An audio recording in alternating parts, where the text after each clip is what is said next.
lesson, we worked with, on trauma-informed practices and the importance of not only ensuring that we're treating the whole student instead of just behaviors, that we're also taking care of ourselves from the secondary trauma. With the trauma-informed practices, it helped me see that students' behavior through a new, more compassionate lens. Instead of viewing it as challenging or even disrespectful, the behaviors could be from past traumas, or they had a bad day. I mean, we don't get these kids every single day at their best day. And this shifted my interactions with my students. I'm more patient, intentional, and focused on the why behind the actions. I want my classroom to be safe and supportive and inclusive. And to make this happen, I'm going to instill some routines. This will be like a visual schedule that my kids can see what we're doing all day long.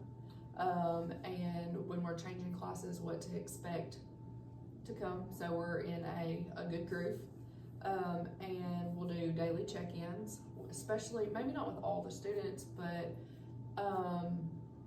Mr. Burleson likes to call it with the two. And if you look on my binder, he gave us all little play cards with two on it, like check in with two students every single day. Okay.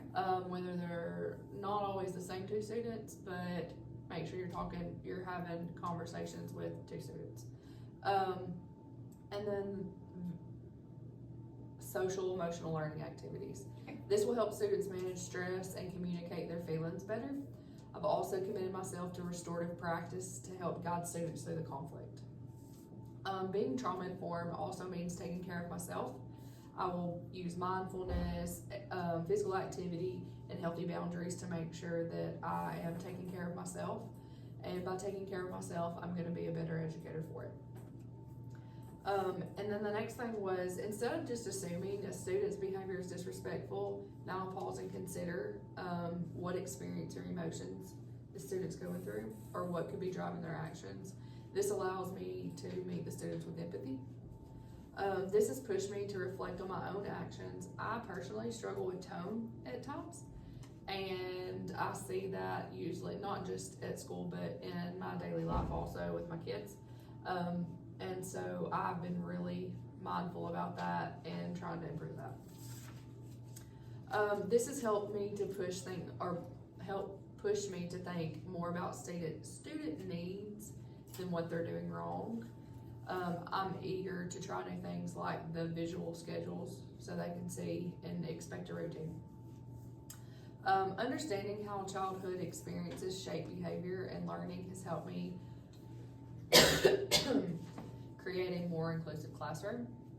And by making sure that I'm prioritizing safety and consistency and belonging, I'm working toward a classroom where every student has access to meaningful learning.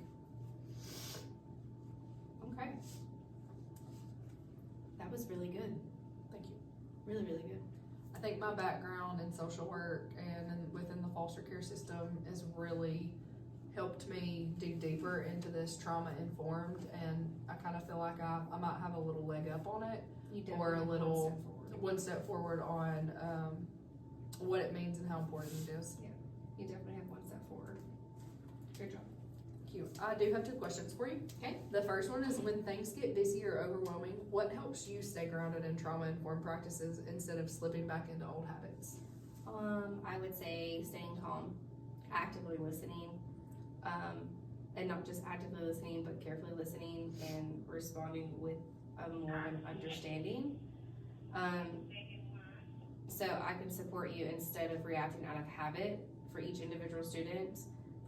I also personally remind myself that everyone deserves a safety and respectful environment, especially when they're feeling overwhelmed. Thank you. The next one is, what advice do you have for balancing high expectations with compassion when a student is clearly dealing with emotional stress or past trauma? I would just try to expect the best while understanding what they're going through, or what you're going through. Giving your support and patient when stress or past experience make things harder. With your background history, it's also about pushing a person to grow, but never at the expense of your own well-being. Thank you for your time. My pleasure.